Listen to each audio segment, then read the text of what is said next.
ذرا پیچھے مڑ کے تو دیکھو، تمہارے ساتھ جو کنیز آئی تھی کیا تمہارے پیچھے کھڑی ہے؟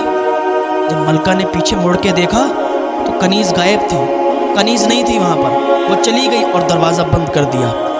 جیسے ہی اس نے یہ دیکھا کہ اس کے ساتھ یہ دھوکہ ہوا، اس کے ساتھ یہ فریب ہوا، اس کے دل کی دھڑکنیں تیز ہو گئی، اس کے آنسو نکلنے لگے۔ تمام عورتوں نے کہا کہ یہاں کی نئی بات نہیں ہے، جب بھی 6 مہینے گزرتے ہیں ہر نئی بیوی بادشاہ کی اسی طریقے سے یہ کنیز اس کو جھانسے میں لیتی، اس کو پھانستی ہے، اپنے فریب میں اس کو پھانستی اور یہاں چھوڑ دیتی ہے۔ اب آپ کو یہیں رہنا ہے۔ اب یہ ملکہ وہاں پر رہنے لگی، اب اس کا دل نہیں لگتا تھا، عبادت کرتی تھی، روتی تھی۔ تو وہی بوڑھی عورت اس کے پاس آئی، کہنے لگی ملکہ مجھے معلوم ہے آپ نئی نئی یہاں آئی ہو، جو بھی بادشاہ کی بیوی آتی ہے اس کا دل نہیں لگتا ہے، کیونکہ یہ قید خانہ ہے، یہاں پر اتنی جلدی دل نہیں لگے گا تمہارا، ہم لوگ تو بہت دنوں سے قید ہیں، ہماری تو عادت پڑ گئی ہے، چلو اپنا غم ہلکا کرنے کے لیے مجھے کچھ باتیں بتا دو کہ تم اس کے جھانسے میں کیسے آ گئی، وہ کیسے پھنس گئی۔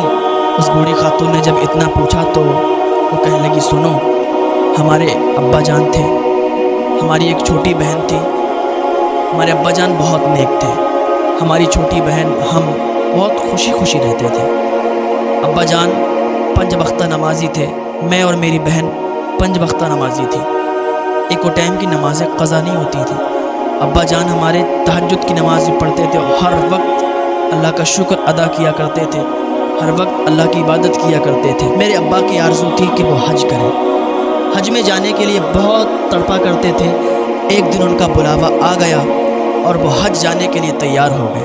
سب کو معلوم چل گیا تھا کہ ہمارے ابا حج کو جا رہے ہیں، سب ان سے آ کے ملتے تھے، دعا دیتے تھے اور کہتے تھے جائیے گا تو میرے لیے بھی دعا کیجیے گا۔ لوگوں کا ہجوم آتا تھا، ابا سے ملاقات کرتا تھا، چلا جاتا تھا۔ جب حج کے ایام قریب آئے جانے کے، جس دن ابا جانے والے تھے اسی رات میں میری بہن نے ضد کی ابا میں بھی آپ کے ساتھ چلوں گی، میں بھی حج کرنے جاؤں گی۔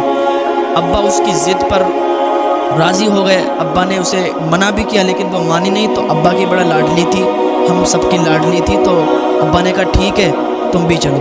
میری بہن راضی ہو گئی جانے کے لیے، ابا اسے لے جانے کے لیے راضی ہو گئے اور صبح صبح وہ قافلہ روانہ ہو گیا۔ گھر پہ میں اکیلی بچی تھی، ابا اور بہن یہ لوگ روانہ ہوئے تو بہت دور تک ہم انہیں دیکھتے رہے، جیسے ہی ہماری آنکھوں سے یہ لوگ اوجھل ہوئے ہم اپنے چچا کے یہاں چلے گئے، ہم اپنے چچا کے گھر رہتے رہے، بس یہی آرزو میں کہ ابا اور بہن جب آئیں گے تو کتنی خوشی ہوگی۔ آخر کار ایک عرصہ گزر گیا اور ابا کے واپس آنے کا ٹائم ہو گیا۔ اب ہر طرف یہ دھوم مچی ہوئی تھی کہ حج گیا ہوا قافلہ واپس آ رہا ہے۔ میں دروازے پر بیٹھی تھی، ابا اور بہن کا انتظار دیکھ رہی تھی، جو قافلہ گیا تھا حج کرنے کے لیے اس کے واپسی کا انتظار دیکھ رہی تھی۔ ایک شخص دوڑتا ہوا آیا اور اس نے کہا بہن غضب ہو گیا۔ جب اس نے اتنا کہا تو میری دل کی دھڑکنیں تیز ہو گئیں۔ کہا جلدی بتاؤ کیا ہوا؟ کہا غضب ہو گیا، تمہارے ابا اور تمہاری بہن کو ڈاکوؤں نے لوٹ لیا ہے، تمہارے ابا کو ڈاکوؤں نے قتل کر دیا ہے اور تمہاری بہن کے ساتھ پتہ نہیں کیا ہوا، وہ ڈاکو اٹھا کے لے گئے، اس کو بھی قتل کر دیا ہوگا۔ کہ جب میں نے یہ سنا تو میں ایک دم بے ہوش ہو گئی، میں بے ہوشی سے اٹھی، پھر میرے آنسو نہ تھمے۔ جب مجھے خبر ملی کہ میرے ابا اور میری بہن نہ رہے تو میں تو مر ہی گئی۔ مجھے اتنا غم ہوا کہ پھر میرے آنسو تک نہیں نکلتے تھے، ہر وقت ابا اور بہن کی یاد آتی تھی اور پھر اپنے چچا کے یہاں رہنے لگی۔ ایک دن بادشاہ نے دیکھ لیا، اس نے چند سپاہیوں کو بھیجا اور اس نے نکاح کیا اور یہ سب ہو گیا۔ اس نے اپنی یہ داستان سنائی تو اس بوڑھی خاتون نے کہا تم گھبراؤ مت، اب تو تمہیں یہیں رہنا ہے، اب یہاں سے تو نکل نہیں سکتی، اور تمہارا دل نہیں لگتا ہے تو چلو اسی قید خانے کی تمہیں سیر کروائیں، یہاں بہت ساری لڑکیاں، اب بہت ساری خواتین قید ہیں، بادشاہ نے سب کو بندی بنا دیا ہے، سب کو قیدی بنا دیا ہے، سب کو قید کر لیا ہے۔ چلیے ٹھیک ہے، اگر ہم تھوڑی سیر کریں گے اور یہاں گھومیں گے، جان پہچان کریں گے تو ہو سکتا ہے دل بہل جائے۔ اس بوڑھی خاتون نے کہا ٹھیک ہے چلو۔ وہ دونوں لوگ سیر کرنے لگے، چلنے لگے اندر، تو اس ملکہ کی نظر ایک لڑکی پر پڑی جو سجدے میں تھی اور اپنے رب سے دعا کر رہی تھی، دعا مانگ رہی تھی۔ جیسے ہی اس لڑکی کو دیکھا ملکہ نے کہا اے خاتون، کیا آپ مجھے اجازت دیں گی کہ میں